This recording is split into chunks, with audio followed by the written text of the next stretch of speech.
श्री रामकृष्ण लीला प्रसंग गुरु भाव पूर्वार्ध चतुर्थ अध्याय। जय ठाकुर, जय मां। ओम शिव शिव शिव। गुरु भाव का प्रथम विकास। श्री रामकृष्ण देव के जीवन में बाल्यकाल से ही गुरु भाव का परिचय मिलता है। बाल्यकाल से ही श्री रामकृष्ण देव के भीतर गुरु भाव का विकास देखने में आता है। फिर भी यह अवश्य है कि युवावस्था में निर्विकल्प समाधि प्राप्त होने के उपरांत ही उनमें वह भाव पूर्ण रूप से प्रकट हुआ था। हमारे इस कथन से कि बाल्यकाल से ही उनके भीतर इस भाव का विकास हुआ था, कोई यह न समझे कि उनके गौरव वर्धन के निमित्त हम इस बात को अतिरंजित कर रहे हैं। यदि कोई यथार्थ निरपेक्ष रूप से उनके जीवन की आलोचना करे तो श्री रामकृष्ण देव को कभी भी इस दोष से लिप्त न होना पड़ेगा। यह निश्चित है। उस अद्भुत अलौकिक जीवन की घटनाओं का कोई कितना ही विचार विश्लेषण क्यों न करे, अंत में वह यही देखेगा कि उसकी विचार शक्ति ही हारकर स्तब्ध तथा मुक्त हो गई है। हमारा मन भी कम संदिग्ध नहीं था। हम में से अधिकांश लोगों ने श्री रामकृष्ण देव को जिस प्रकार परख कर देखा था, हम समझते हैं कि वर्तमान समय में उस प्रकार की भावना भी किसी व्यक्ति की मन बुद्धि में उदित होना संभव नहीं है। इस प्रकार श्री रामकृष्ण देव के संबंध में संदेह कर उनकी परीक्षा के लिए अग्रसर हो हम में से कितने लोगों को स्वयं पराजित होकर कितनी बार लज्जा से अधोमुख होना पड़ा है, यह कहना संभव नहीं है। लीला प्रसंग में आपको इस विषय का आभास इससे पूर्व भी कुछ कुछ दिया जा चुका है। आगे भी हमें उस संबंध में बहुत कुछ कहना है। उस समय आप स्वयं ही इस विषय की उपलब्धि कर लेंगे।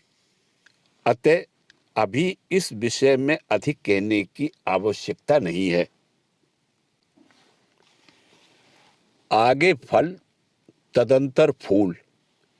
समस्त अवतार पुरुषों के जीवन में ही यह भाव विद्यमान है। आगे फल तदंतर फूल। लौकी कुमड़े की तरह नित्य मुक्त ईश्वर कोटियों के जीवन की चर्चा करते हुए श्री रामकृष्ण देव सदा इस बात को दोहराया करते थे। तात्पर्य यह है कि इस श्रेणी के पुरुष संसार में आकर किसी विषय में सिद्धि प्राप्ति के निमित्त जो कुछ साधना किया करते हैं, वह केवल सामान्य लोगों को यह समझाने के लिए होता है कि इस विषय में इस प्रकार फल प्राप्त करने के लिए उन्हें भी इसी प्रकार का प्रयास करना पड़ेगा। कारण उस महान पुरुषों के जीवन की आलोचना करने पर यह स्पष्ट दिखाई देता है कि जिस ज्ञान को प्राप्त करने के लिए वे अपने जीवन में इतनी चेष्टा किया करते हैं, उस ज्ञान के आजीवन रहने पर समस्त कार्य जिस प्रकार से किए जा सकते हैं, ठीक उस प्रकार के आचरण वे बाल्यकाल से ही सर्वत्र सभी विषयों में करते रहे हैं।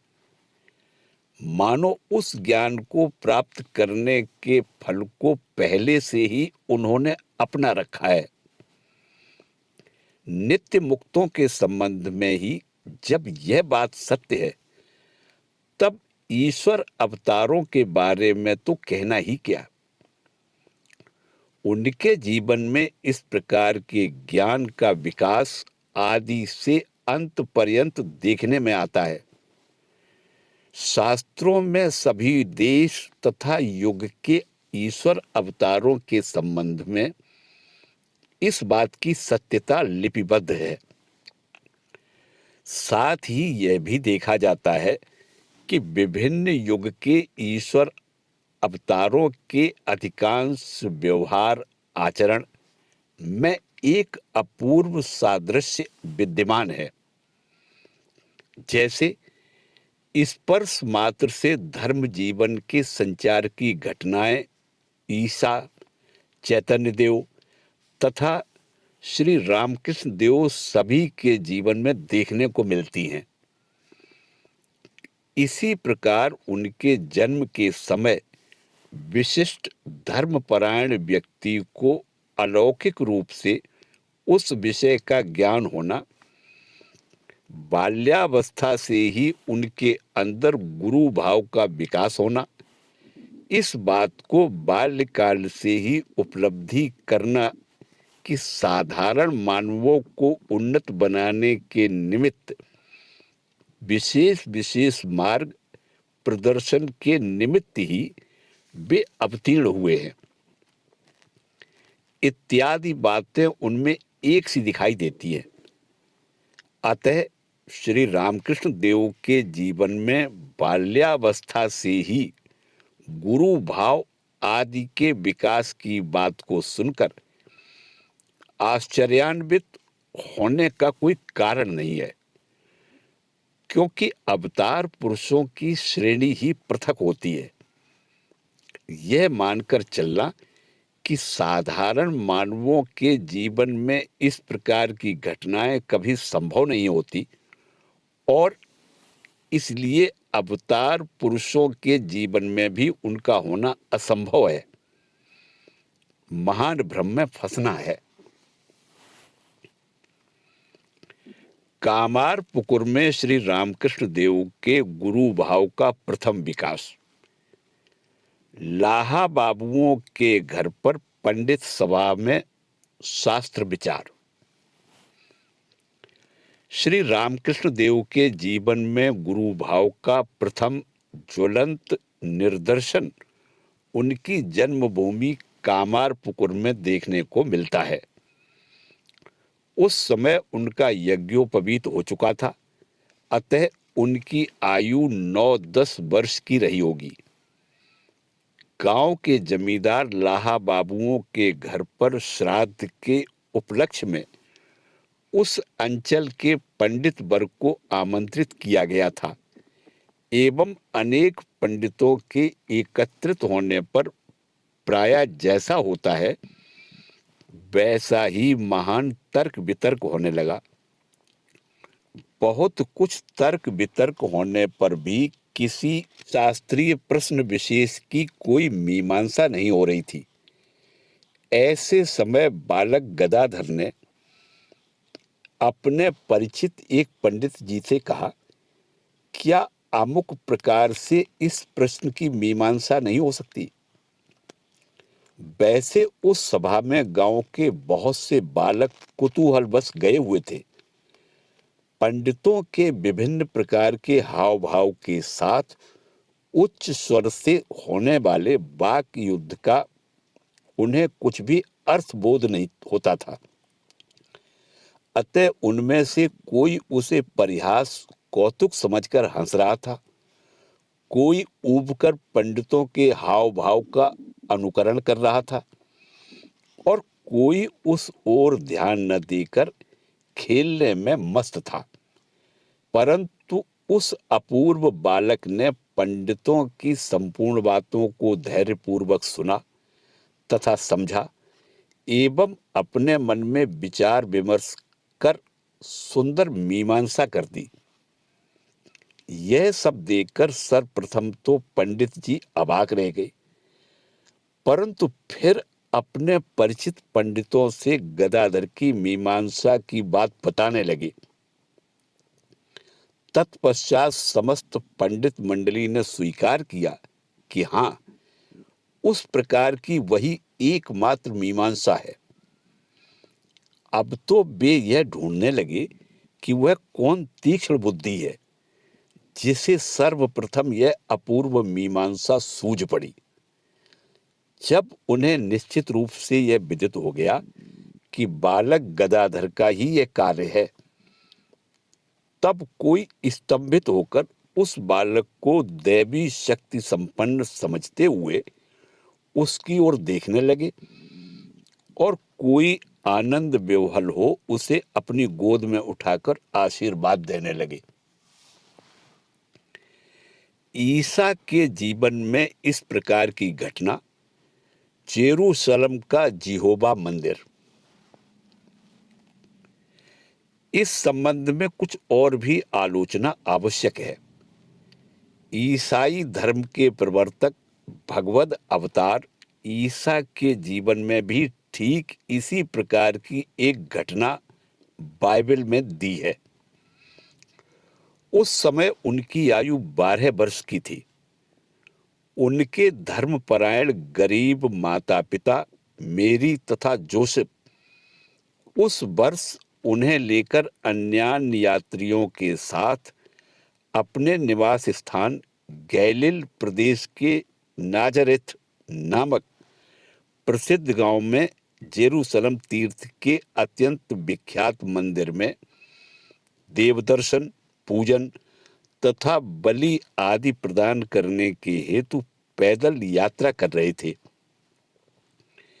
यहूदियों का यह तीर्थ हिंदुओं के तीर्थों के सदृश है।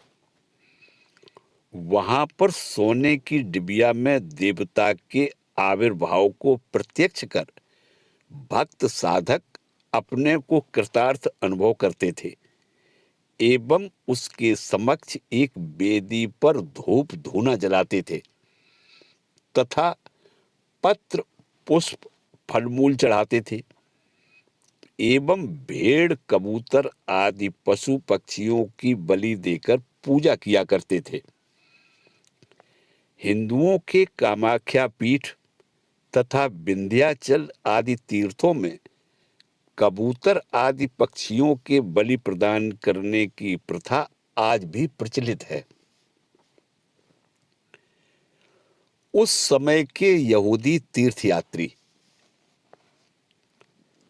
जोसेफ तथा मेरी शास्त्र अनुसार दर्शन, पूजन, बलिदान, हवन आदि संपन्न करने के पश्चात अपने साथियों को लेकर गांव की ओर लौटे। उस समय विभिन्न दिशाओं से जेरूशलम के दर्शन के निमित्त आने वाले यात्रियों की दशा वैसी ही थी जैसी रेल शुरू होने से पूर्व श्री जगन्नाथ धाम आदि तीर्थ दर्शनार्थी पैदल यात्रियों की थी। ऐसा सुना जाता है कि उस समय विस्तृत मार्ग के बीच बीच वृक्ष, कुआं, तालाब आदि की सुविधा थी तथा जगह जगह पर विश्राम के लिए चट्टी, सराय या धर्मशालाओं की भी कमी नहीं थी। तीर्थयात्रियों के सहचर, पंडे, चावल, दाल, आटा इत्यादि नितांत आवश्यक वस्तुओं के लिए बनियों की दुकानें, धूल, गर्द, धर्म चिंतन को विस्मृत कर देने वाले निद्रा आलस्य के शत्रु एतदर्थ यात्रियों के परम मित्र मच्छर, चोर डाकुओं से परस्पर की रक्षा के निमित्त विभिन्न गांव कस्बे के यात्रियों का दलबद्ध होकर चलना तथा अंत में यात्रियों की नितांत ईश्वर निर्भरता एवं भगवत भक्ति ये सब कुछ विद्यमान थे। यहोवा मंदिर में ईसा की शास्त्र व्याख्या। ईसा के माता पिता लौटते समय अपने दल के साथ अपने समीप ईसा को न देखकर यह सोचने लगे कि बालक संभवतः और किसी यात्री के साथ पीछे आ रहा होगा। किंतु बहुत दूर तक चलने के बाद भी जब उन्होंने ईसा को नहीं देखा, तब वे अत्यंत चिंतित हुए। ढूंढा, खोजा, परंतु फिर भी उन्हें अपने दल में ईसा का कोई पता नहीं लगा। तब व्याकुल होकर वे पुनः जेरूसलम की ओर लौटे। वहां जाकर विभिन्न स्थलों में खोज करने पर भी बालक का कोई पता नहीं लगा। अंत में ढूंढते हुए मंदिर के अंदर जाकर उन्होंने देखा कि बालक ईसा शास्त्रवेत्ता साधकों के बीच बैठकर शास्त्र विचार कर रहा है तथा शास्त्र के जटिल प्रश्नों की मीमांसा जो पंडित वर्ग नहीं कर पा रहे थे, अपूर्व रूप से करके सबको मोहित कर रहा था। प्रोफेसर मैक्स मूलर के मत का खंडन। प्रसिद्ध विद्वान प्रोफेसर मैक्स मूलर ने स्वरचित श्री रामकृष्ण देव के जीवन चरित्र में उनकी पूर्वोक्त बाल्य लीला के साथ ईसा की बाल्यकालीन उक्त लीला के सादृश्य को देखकर उसकी सत्यता के संबंध में विशेष रूप से संदेह प्रकट किया है। इतना ही नहीं, अपितु कटाक्ष करते हुए उन्होंने यहाँ तक कहा है कि अंग्रेजी भाषा के अभिज्ञ श्री रामकृष्ण देव के शिष्यों ने अपने गुरुदेव की मर्यादा बढ़ाने के लिए ईसा की पूर्वोक्त बाल्य लीला के प्रसंग को जानबूझकर ही श्री रामकृष्ण देव के साथ जोड़ दिया है। मैक्स मूलर द्वारा इस प्रकार अपनी तीक्ष्ण बुद्धिमत्ता का परिचय दिए जाने पर भी हम विवश हैं, क्योंकि श्री रामकृष्ण देव की इस बाल्य लीला की बात हमने उनकी जन्मभूमि कामारपुकुर के अनेक वृद्ध व्यक्तियों के मुंह से सुनी है तथा श्री रामकृष्ण देव ने भी कभी कभी उस विषय को हम में से किसी किसी के समीप स्वयं व्यक्त किया है।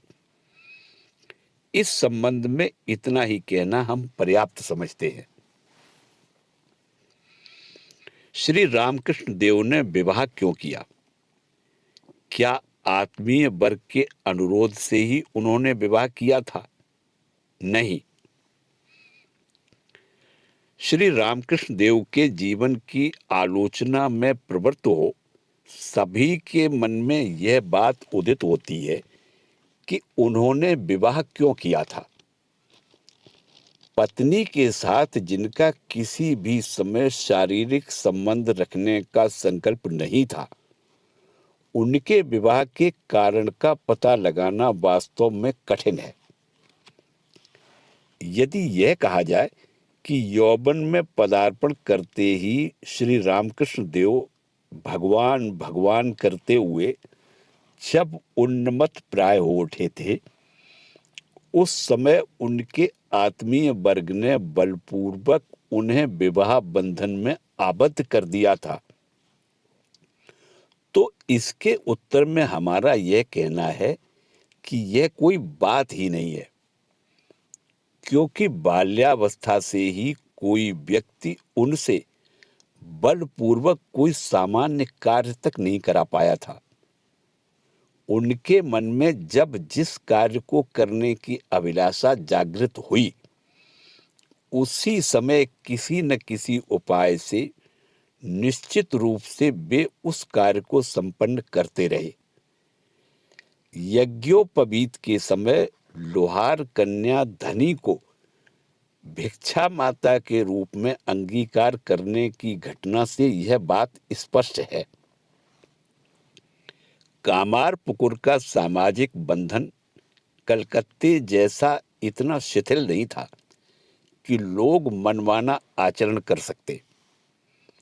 श्री रामकृष्ण देव के माता पिता भी कम स्वधर्मनिष्ठ नहीं थे। किसी न किसी ब्राह्मण कन्या को भिक्षा माता के रूप में ग्रहण करने की वंशगत प्रथा भी वहां प्रचलित थी तथा बालक गदाधर के सभी अभिभावक इस बात के विरोधी भी थे कि वह बालक सर्वप्रथम किसी लोहार कन्या से भिक्षा ग्रहण करे। फिर भी एकमात्र गदाधर के आग्रह से ही धनी को भिक्षा माता बनाना निश्चित हुआ। यह कम आश्चर्य की बात नहीं है। इसी तरह अन्यान्य सभी घटनाओं से जब यह पता चलता है कि श्री रामकृष्ण देव की इच्छा तथा उनकी बातें सभी विषयों में सबके विपरीत भाव तथा इच्छाओं को सदा बदलती रही हैं, तब यह कैसे कहा जा सकता है कि उनके जीवन की इतनी बड़ी घटना उनके आत्मीय वर्ग की इच्छा तथा अनुरोध के बल पर हुई थी। भोग वासना के कारण क्या उन्होंने विवाह किया था? नहीं। विवाह के लिए कन्या ढूंढे जाने के समय श्री रामकृष्ण देव का कथन, विवाहार्थ कन्या तिनके से चिन्हित कर रखी हुई है, जाकर देख लो, अतः स्वेच्छा पूर्वक उनका विवाह करना। साथ ही ये कहा जाए कि ईश्वर के प्रति अनुराग के कारण सर्वस्व परित्याग करने की भावना श्री रामकृष्ण देव के भीतर बाल्यकाल से ही विद्यमान थी। इस बात को स्वीकार करने की क्या आवश्यकता है? इस बात को स्वीकार न कर उसके बदले यदि यह कहा जाए कि साधारण मानवों की तरह विवाह आदि कर संसार सुख भोगने की इच्छा उनके अंदर पहले विद्यमान थी, किंतु यौवन में पदार्पण करते ही उनकी मानसिक गति का अकस्मात आमूल परिवर्तन हो जाने के कारण संसार से वैराग्य तथा ईश्वरानुराग की एक प्रबल आंधी उनके हृदय में प्रवाहित होने लगी और उससे वे इस तरह आत्मविह्वल हो उठे कि उनकी पहले की सब इच्छाएं सदा के लिए एकदम कहीं विलुप्त हो गई। उक्त प्रकार के विराग अनुराग की आंधी उठने से पहले ही उनका विवाह हो चुका था। यदि ऐसा मान लिया जाए तो सारी झंझट ही अपने आप समाप्त हो सकती है। किंतु इस संबंध में हमारा यह कहना है कि ऊपरी दृष्टि से ऐसा कहना युक्ति युक्त प्रतीत होने पर भी उससे संबंधित ऐसी कुछ बात है जो सर्वथा अखंडनीय है। पहली बात तो यह है कि 24 वर्ष की आयु में उनका विवाह हुआ था। उस समय उनके हृदय में वैराग्य की आंधी प्रबल रूप से चल रही थी और जो आजीवन अपने लिए दूसरों को स्वल्प मात्र कष्ट देने में भी दुखित होते थे, वे बिना सोचे समझे दूसरे की कन्या के सदैव दुख भोगने की संभावना को जानते हुए भी उस कार्य में अग्रसर हुए, यह कदापि संभव नहीं हो सकता। दूसरी बात यह कि श्री रामकृष्ण देव के जीवन की कोई भी घटना निरर्थक सिद्ध नहीं हुई है। हम ज्यों-ज्यों उनके जीवन का विश्लेषण करते हैं, त्यों-त्यों इसकी सत्यता की हमें उपलब्धि होती है। तीसरी बात यह है कि उन्होंने इच्छापूर्वक विवाह किया था, इसमें कोई संदेह नहीं है, क्योंकि विवाह के लिए कन्या ढूंढे जाने के समय उन्होंने स्वयं अपने भांजे हृदयराम तथा घर के अन्य व्यक्तियों से यह कह दिया था कि जयराम बाटी निवासी श्रीयुत रामचंद्र मुखोपाध्याय की कन्या के साथ उनका विवाह होगा। यह पहले से ही निर्धारित है। इस बात को सुनकर संभवतः आप लोग चौंक उठेंगे अथवा अविश्वास के साथ कहने लगेंगे, एक के बाद एक अद्भुत बात कही जा रही है। 20वीं सदी में क्या ये बातें चल सकती हैं? इसके उत्तर में हमें यही कहना है कि आप भले ही विश्वास करें या न करें, किंतु घटना वास्तव में ऐसी ही हुई थी। अब भी ऐसे लोग जीवित हैं जो इस सत्य के साक्षी हैं। आप स्वयं अनुसंधान कर क्यों न देख लें। कन्या ढूंढते समय श्री रामकृष्ण देव के आत्मीय वर्ग को जब कोई भी कन्या पसंद नहीं आ रही थी, उस समय श्री रामकृष्ण देव ने स्वयं कहा था, अमुक गांव में अमुक की कन्या तिनके से चिन्हित कर रखी हुई है, जाकर देख लो। अतः यह निश्चित है कि श्री रामकृष्ण देव को यह स्पष्ट विदित था कि उनका विवाह होगा एवं कहाँ तथा किसकी कन्या से होगा। उन्होंने विवाह के बारे में कोई आपत्ति भी नहीं की थी। यह अवश्य है कि भाव समाधि के समय ही उन्हें यह सब बातें विदित हुई थी। प्रारब्ध कर्म के भोग के निमित्त ही क्या श्री रामकृष्ण देव का विवाह हुआ था? तो फिर श्री रामकृष्ण देव के विवाह का क्या तात्पर्य है? कोई शास्त्रवेत्ता श्रोता शायद हमारी बातों से असंतुष्ट हो यह कहे, तुम तो बहुत ही अल्पबुद्धि दिखाई देते हो। एक साधारण विषय को लेकर इस प्रकार छानबीन करने की क्या आवश्यकता है? शास्त्रों का थोड़ा बहुत अध्ययन करने के पश्चात ही साधु महात्माओं के जीवन की घटनाओं को लिपिबद्ध करने के लिए लेखनी उठानी चाहिए।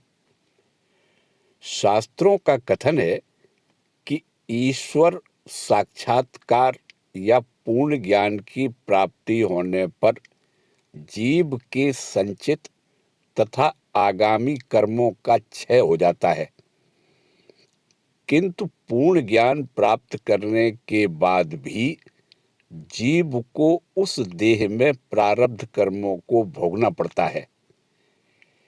किसी व्याध की पीठ पर बंधे हुए तरकश में कुछ बाण रखे हुए हैं। चलाने के लिए उसने एक बाण को हाथ में ले लिया है तथा वृक्ष पर बैठे हुए एक पक्षी को लक्ष्य कर उसने अभी अभी एक बाण छोड़ा है। उस समय अकस्मात मानो उसके मन में वैराग्य उदय हुआ और उसने हिंसा न करने का निश्चय किया। हाथ के बाण को उसने फेंक दिया, पीठ पर रखे हुए बाणों को भी पृथ्वी पर पटक दिया, किंतु पक्षी को लक्ष्य कर जो बाण छोड़ा गया था उसे पुनः लौटा लाना क्या कभी संभव हो सकता है? पीठ पर रखे हुए बाण मानो उसके पूर्व पूर्व जन्म के संचित कर्म हैं और हाथ का बाण आगामी कर्म है, अर्थात वह कर्म जो अब होने वाला है। इन दोनों कर्मों का ज्ञान लाभ होने पर नाश हो जाता है, किंतु जिस बाण को वह छोड़ चुका है वह उसके प्रारब्ध कर्म के समान है। उसका फल तो उसे अवश्य ही भोगना पड़ेगा। श्री रामकृष्ण देव जैसे महापुरुष केवल प्रारब्ध कर्म के फल को ही शरीर के द्वारा भोगते रहते हैं। इस प्रकार का फल भोग अवश्यंभावी है और वे इस बात को भी जानते तथा समझते हैं कि प्रारब्ध के अनुसार उनके जीवन में कैसी घटनाएं उपस्थित होंगी। अतः श्री रामकृष्ण देव के लिए यह कहना कि कहाँ तथा किसकी कन्या से उनका विवाह होगा कोई आश्चर्य की बात नहीं है। नहीं, यथार्थ ज्ञानी पुरुषों के लिए प्रारब्ध को भोगना न भोगना उनकी इच्छाधीन है। इसके उत्तर में हमारा यह कहना है कि इसमें संदेह नहीं कि जहाँ तक शास्त्र ज्ञान का प्रश्न है, हम यथार्थता उस संबंध में नितांत अनभिज्ञ हैं। किंतु जो कुछ हमने देखा है तद अनुसार हम यह कह सकते हैं कि यथार्थ ज्ञानी पुरुषों के लिए प्रारब्ध कर्म के फल को भी नहीं भोगना पड़ता है, क्योंकि जिस मन के द्वारा सुख दुखादि का भोग होता रहता है वे उसे सदा के लिए ईश्वर को अर्पण कर देते हैं। अतः सुख दुखादि के भोग की संभावना ही कहाँ है। यदि यह कहा जाए कि उनके शरीर में ही प्रारब्ध का भोग होता रहता है तो वह भी कैसे संभव हो सकता है। यदि वे किसी विशेष कारणवश जैसे परोपकार आदि के निमित्त अपनी इच्छानुसार स्वल्प मात्र अहम भाव को रख लें तो उस स्थिति में उन्हें पुनः अपने शरीर मन की उपलब्धि के साथ ही साथ प्रारब्ध कर्म का भोग हो सकता है। अतः यथार्थ ज्ञानी पुरुष अपनी इच्छा अनुसार प्रारब्ध को भोग या त्याग सकते हैं। उनके अंदर ऐसी शक्ति का उदय होता है, इसीलिए उन्हें लोकजित, मृत्युंजय, सर्वज्ञ इत्यादि संज्ञा दी जाती है।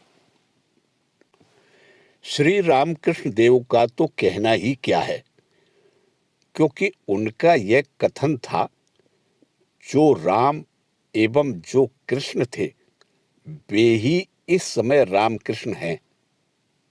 साथ ही एक बात और है, यदि श्री रामकृष्ण देव के निजी जीवन को माना जाए तो उनको ज्ञानी पुरुष भी नहीं कहा जा सकता।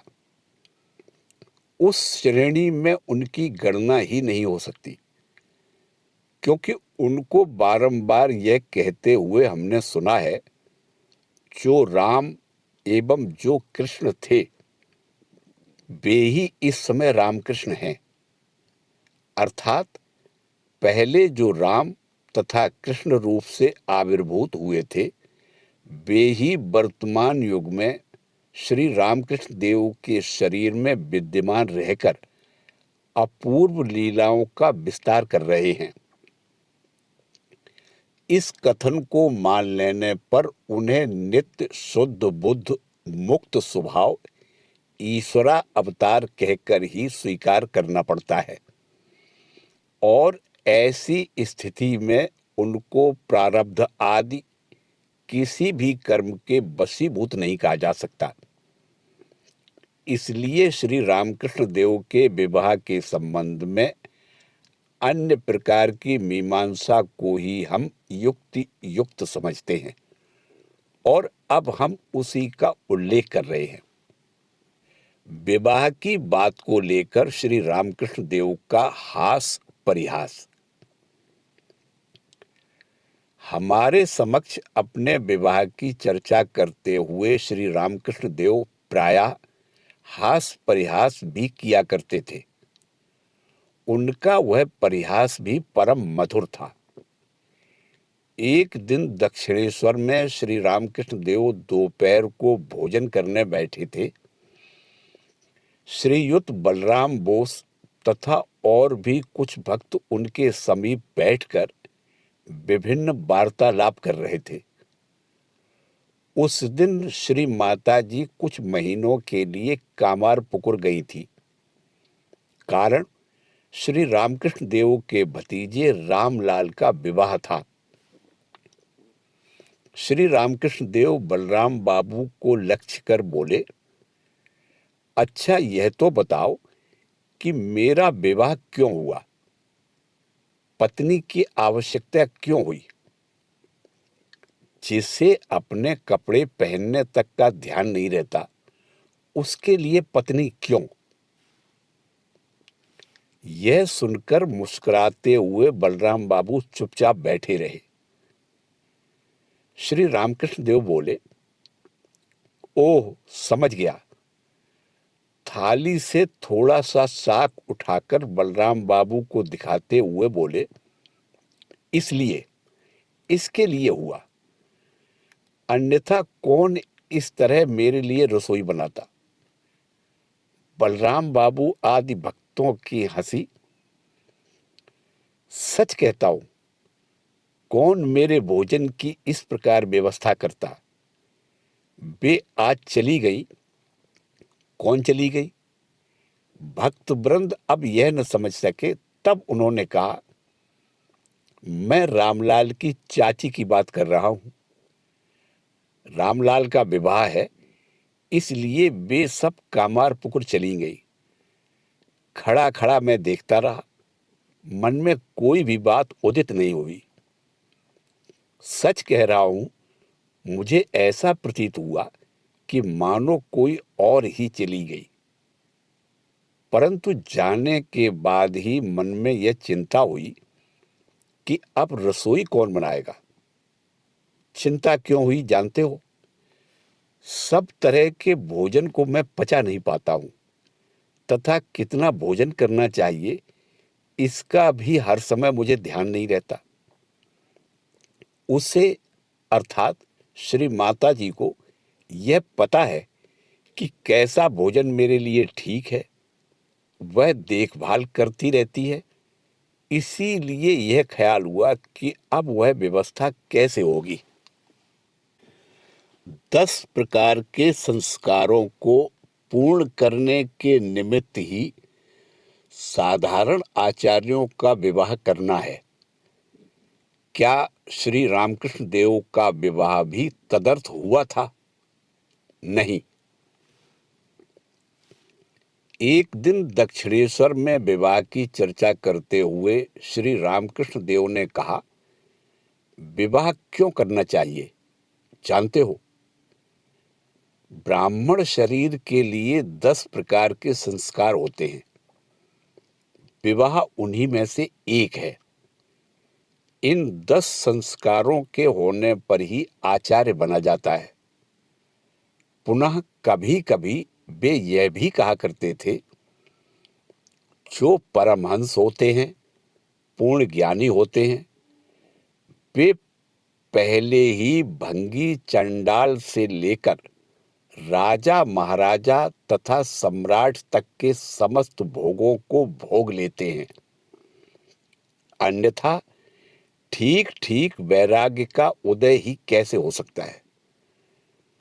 उसने जो देखा नहीं है, भोगा नहीं है, मन उसको देखने के लिए लालायत तथा चंचल हो उठेगा।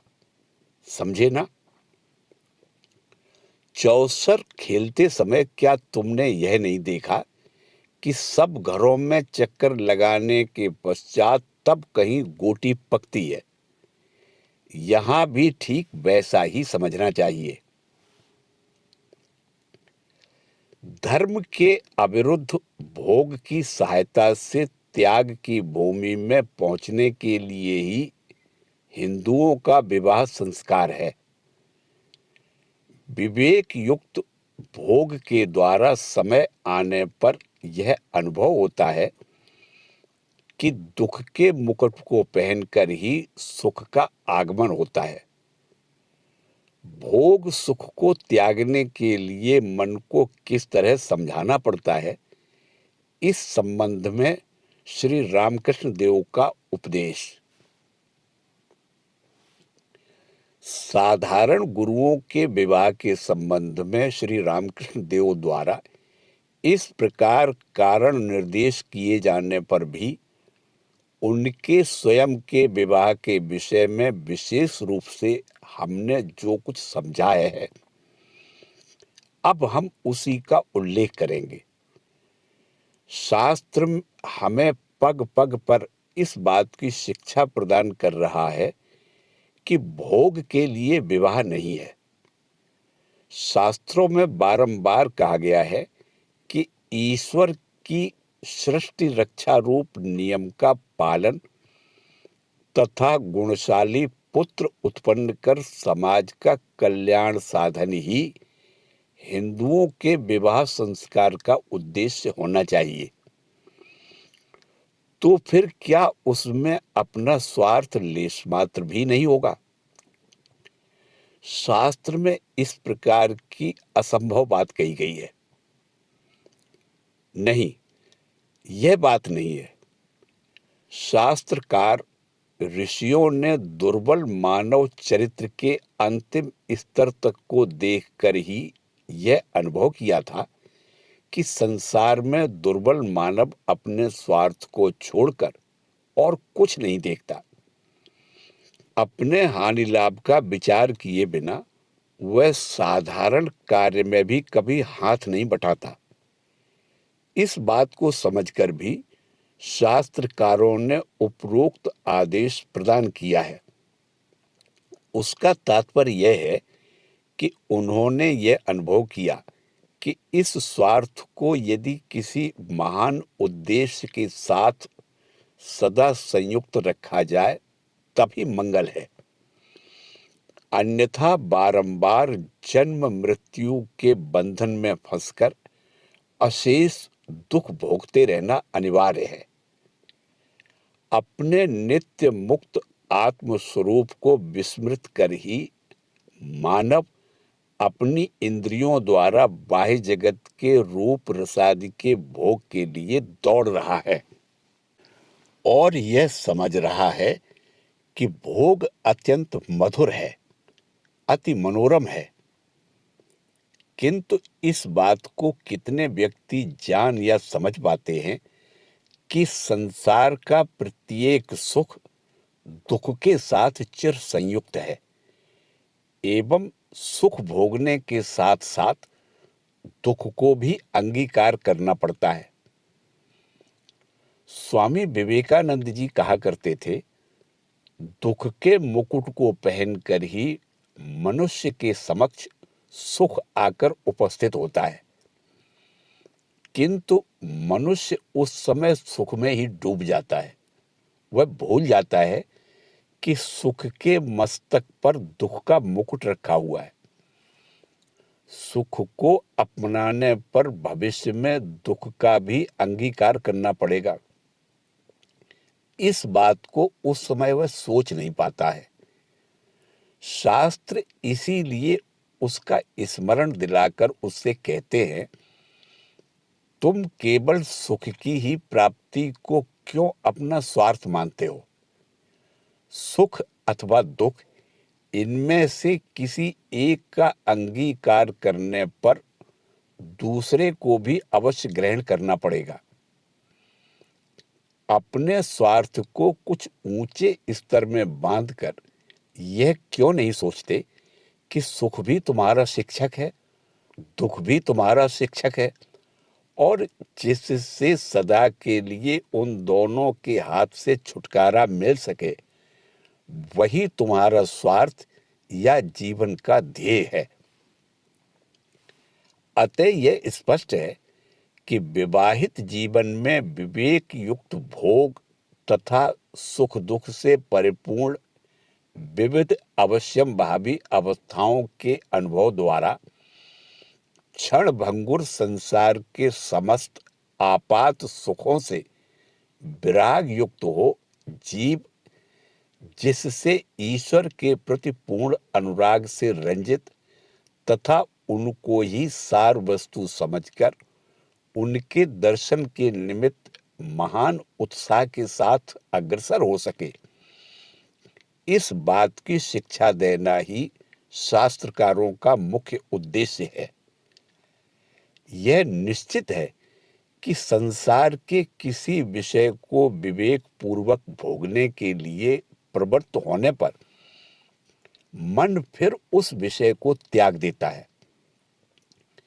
इसीलिए श्री रामकृष्ण देव कहा करते थे, अरे सत्य असत्य का विचार करना आवश्यक है।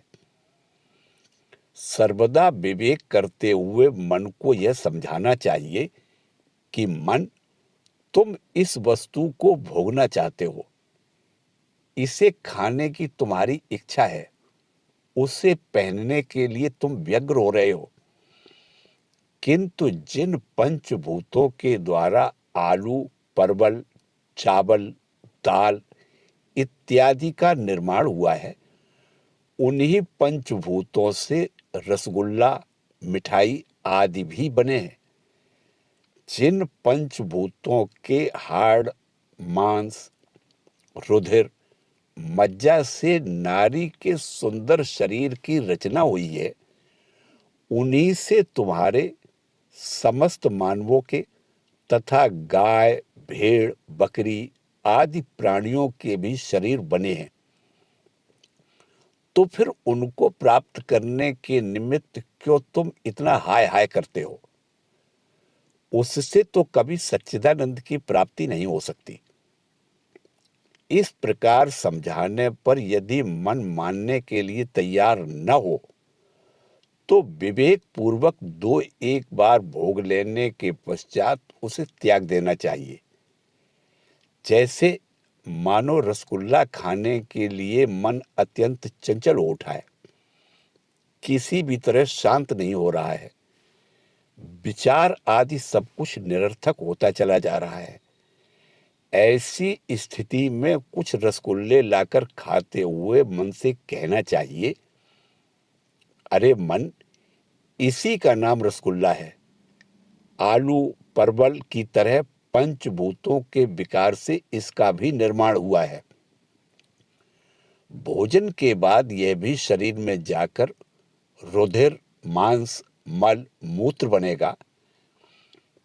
जब तक मुंह में है तभी तक इसमें मिठास है, गले के नीचे उतरते ही फिर वह स्वाद नहीं रहेगा। अधिक खाने से बीमार हो जाओगे। इसी के लिए तुम इतने लालायित हो। कितनी लज्जा की बात है। लो अब खा लो, भविष्य में फिर न मांगना। सन्यासी भक्तों की ओर लक्ष्य कर।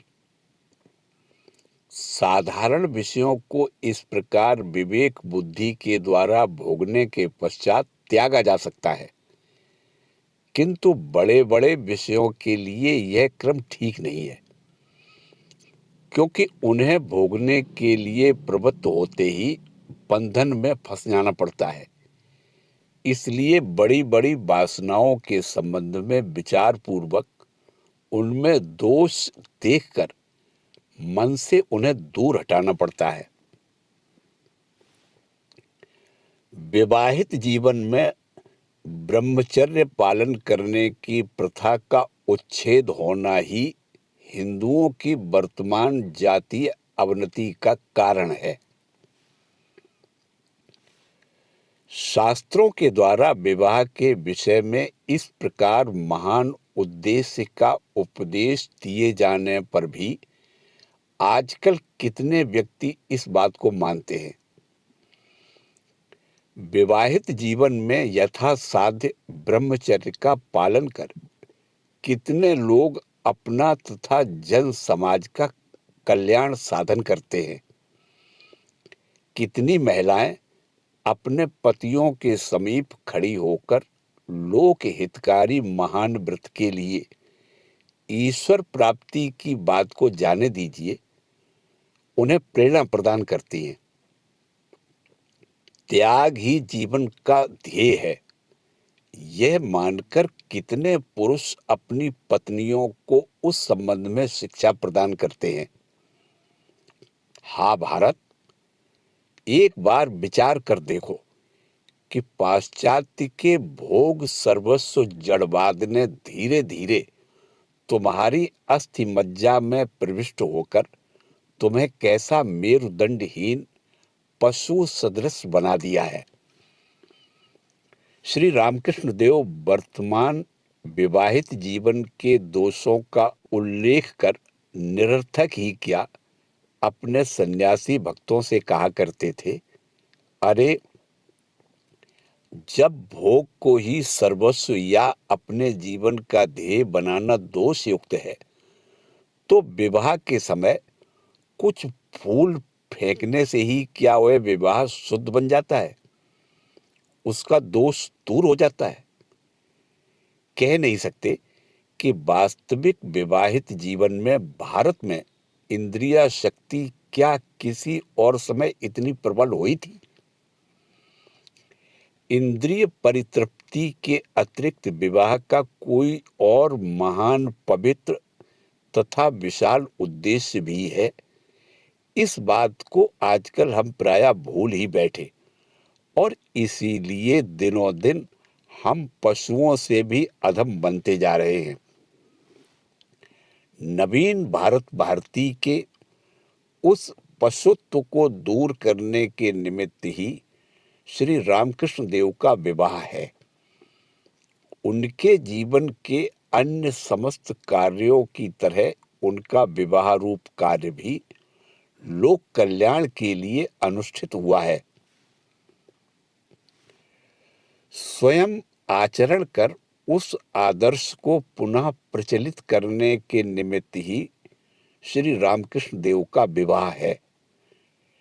गृहस्थ मानवों की शिक्षा के निमित्त ही श्री रामकृष्ण देव का उक्त प्रकार प्रेम लीला का अभिनय करना। श्री रामकृष्ण देव कहा करते थे, यहाँ जो कुछ करना है वह केवल तुम लोगों के लिए है।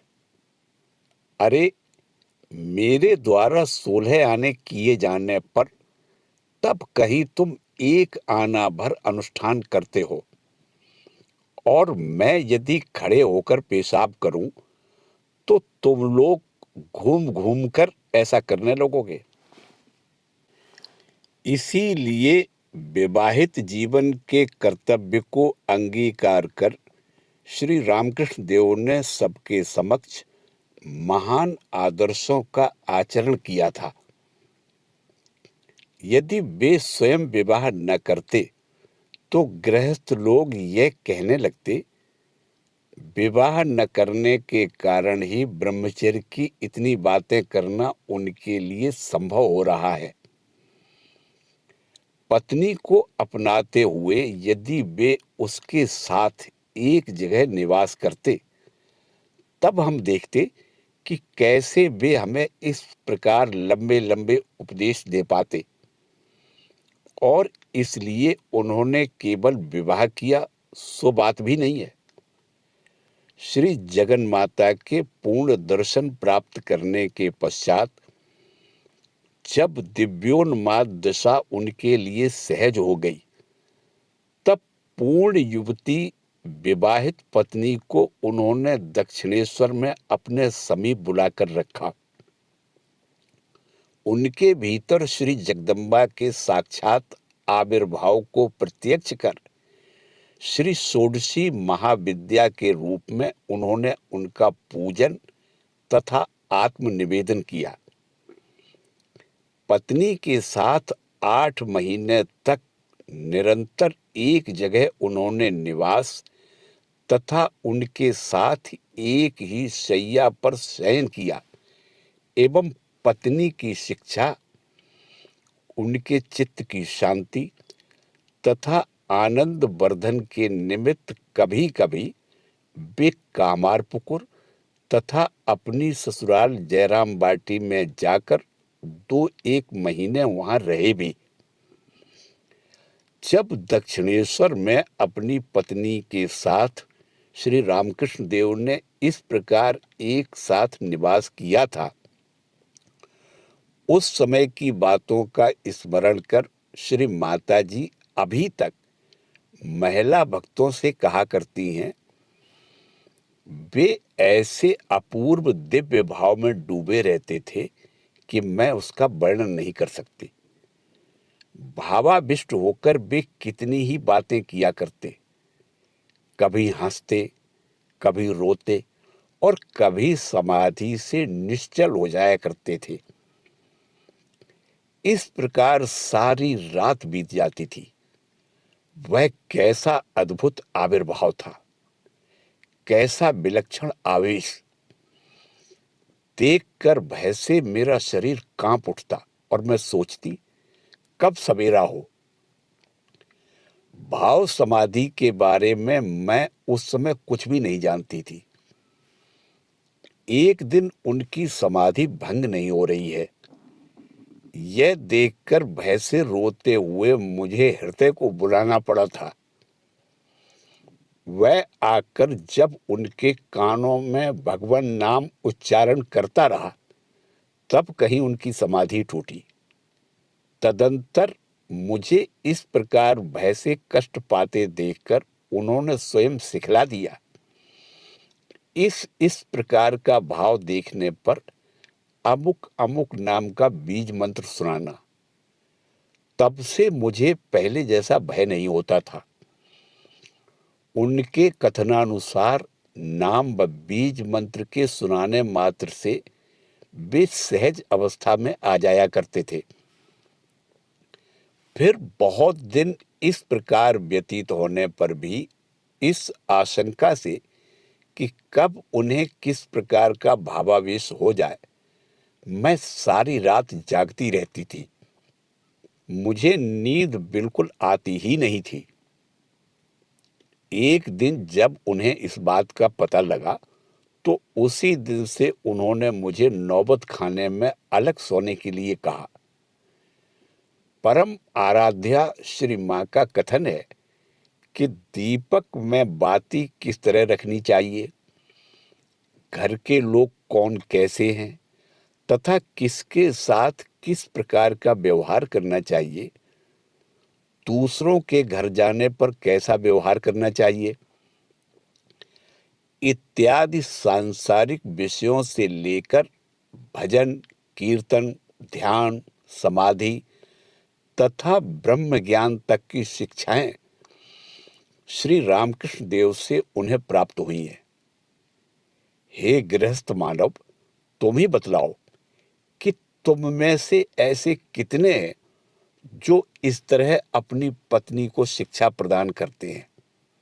आज से किसी कारणवश तुम्हारा तुच्छ शारीरिक संबंध समाप्त हो जाए, तो तुम में से ऐसे कितने व्यक्ति हैं जो आजीवन अपनी पत्नी के साथ इस प्रकार सम्मान, भक्ति तथा निस्वार्थ प्रेम का व्यवहार कर सकते हैं। इसीलिए हमारा यह कहना है कि विवाहित होते हुए भी एक दिन के लिए भी अपनी पत्नी के साथ शारीरिक संबंध स्थापित न कर, इस योगावतार ने केवल तुम्हारे लिए ही इस तरह की अद्भुत तथा अदृष्टपूर्व प्रेम लीलाओं का विस्तार किया है।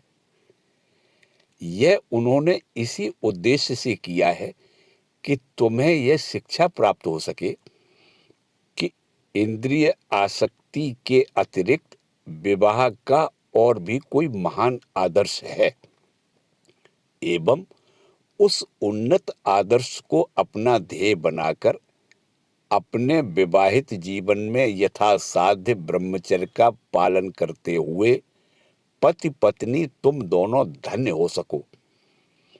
साथ ही महान, मेधावी, महान तेजस्वी, गुणवान संतानों के माता पिता बनकर भारत के वर्तमान दुर्बल, श्री रहित तथा सामर्थ्यहीन समाज को धन्य बना सको।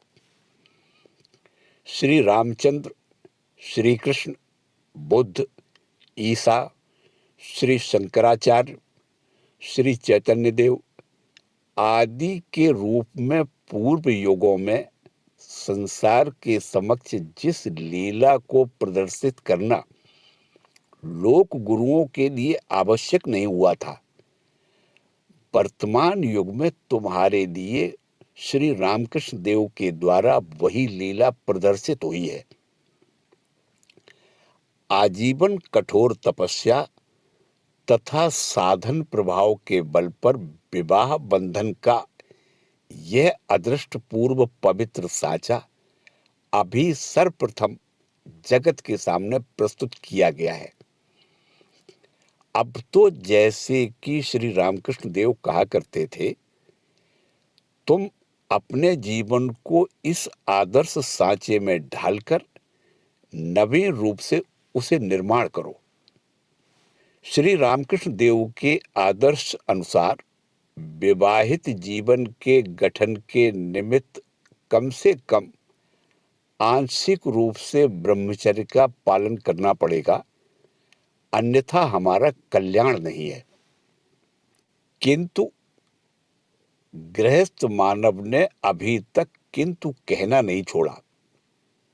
ठीक है, हमारे भजन साधन के संबंध में जैसा कि स्वामी विवेकानंद जी कहा करते थे, इस किंतु के उत्तर में हम उसी का उल्लेख कर रहे हैं।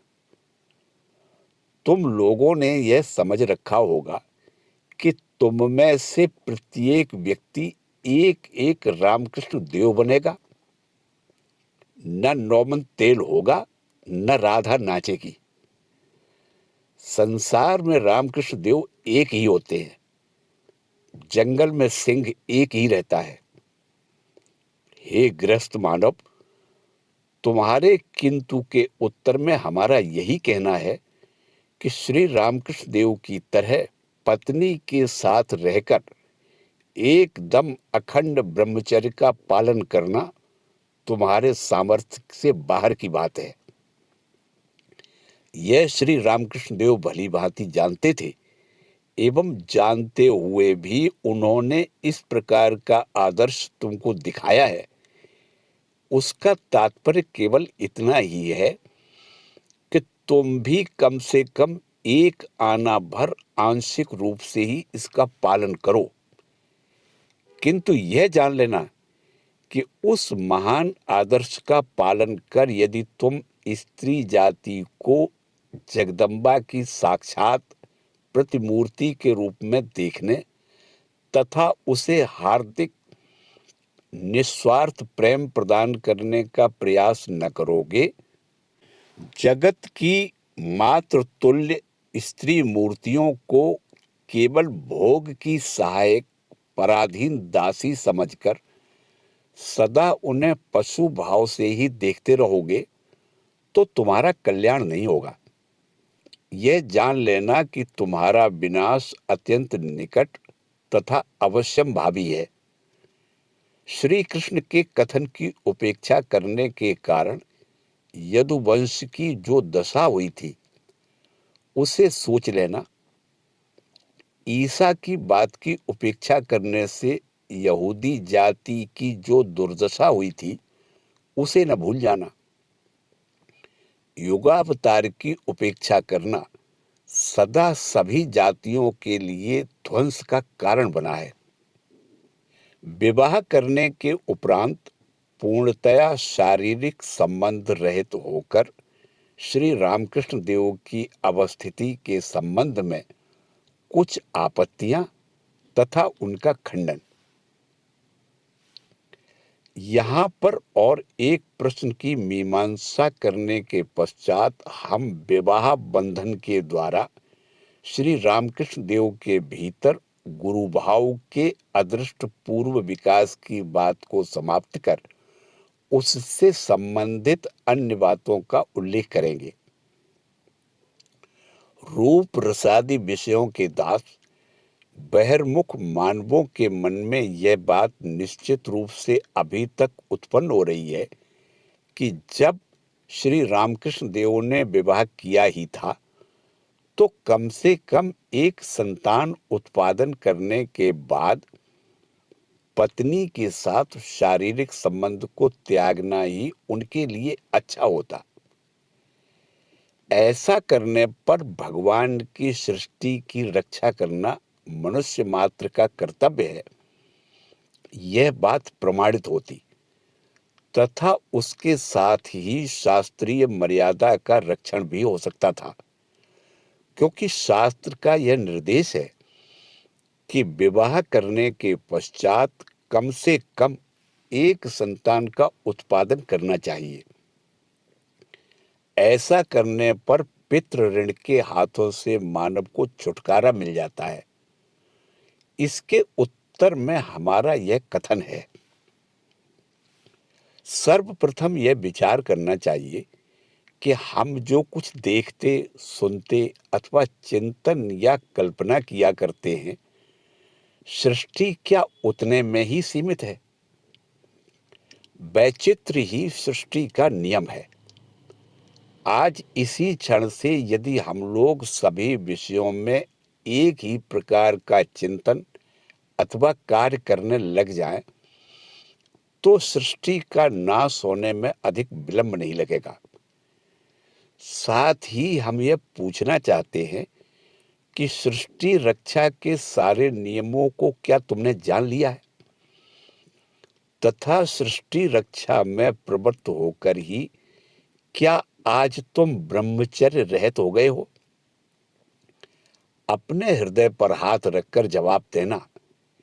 इस बात का ध्यान रखना कि श्री रामकृष्ण देव जैसा कहा करते थे, भीतर एक प्रकार का तथा बाहर दूसरे प्रकार का भाव नहीं होना चाहिए। ठीक है, मान लिया कि सृष्टि रक्षा के इस नियम का तुम पालन कर रहे हो, किंतु दूसरों से इस प्रकार आचरण करने के लिए कहने का तुम्हें क्या अधिकार है? ब्रह्मचर्य या उच्चांग मानसिक शक्ति के विकास के निमित्त साधारण विषयों में शक्ति का क्षय न करना, यह भी सृष्टिगत एक नियम है।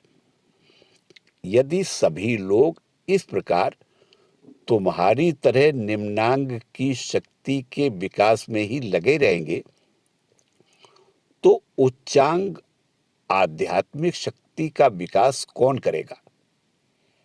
ऐसी स्थिति में उस शक्ति के विकास का तो लोप ही हो जाएगा। दूसरी बात यह है कि शास्त्र में से अपनी मनचाही बातों को चुन लेना ही हम लोगों का स्वभाव है।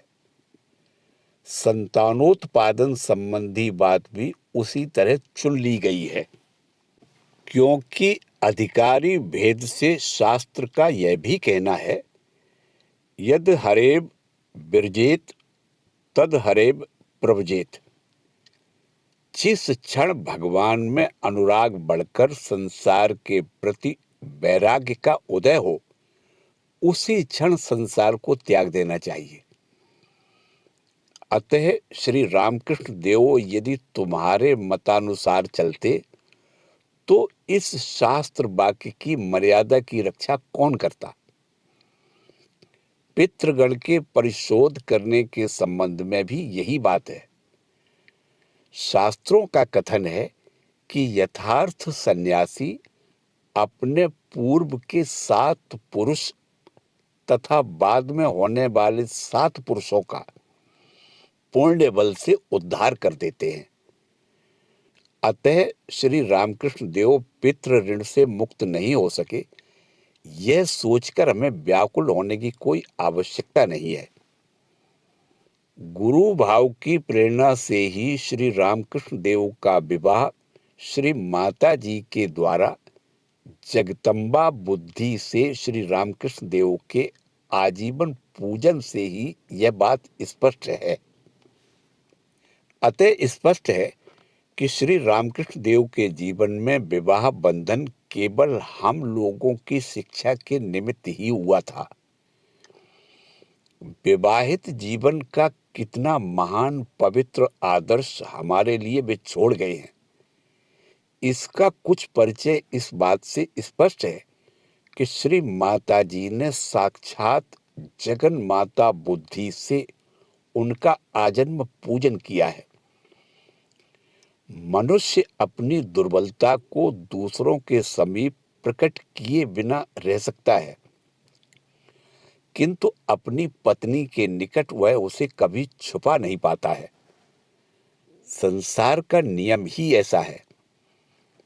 इस विषय में श्री रामकृष्ण देव कभी कभी हमसे कहा करते थे, जितने बड़े बड़े शौकीन बाबू लोगों को देखते हो, कोई जज, कोई मजिस्ट्रेट, बाहर में चाहे कितनी भी लंबी बातें हाँकते हो, किंतु अपनी पत्नी के समीप वे एकदम केचुआ है, गुलाम है। अंतःपुर से कोई आदेश आने पर वह अनुचित ही क्यों न हो, उसे रद्द करने की किसी में सामर्थ्य नहीं है। इसलिए यदि किसी की विवाहित पत्नी अपने पति के पवित्र एवं उन्नत जीवन को देखकर हृदय की निष्कपट भक्ति उसे अर्पित करे तथा आजीवन ईश्वर बुद्धि से उसका पूजन करती रहे, तो यह निश्चित है कि वह व्यक्ति बाहर जिस आदर्श को प्रकट करता है उसमें कुछ भी मिलावट नहीं है। अतः श्री रामकृष्ण देव के संबंध में हम इस बात को जितने निश्चयात्मक रूप से कह सकते हैं, और किसी के बारे में ऐसा कहना संभव नहीं है। विवाहित पत्नी के साथ श्री रामकृष्ण देव की दिव्य प्रेम लीला की बहुत सी कहने लायक बातें विद्यमान रहने पर भी उनके उल्लेख का यह उपयुक्त स्थल नहीं है। इसलिए यहाँ पर श्री रामकृष्ण देव के विवाहित जीवन के माध्यम से अद्भुत गुरु भाव के विकास का थोड़ा सा आभास मात्र देकर हम इस प्रसंग को समाप्त करते हैं। जय ठाकुर, जय मां।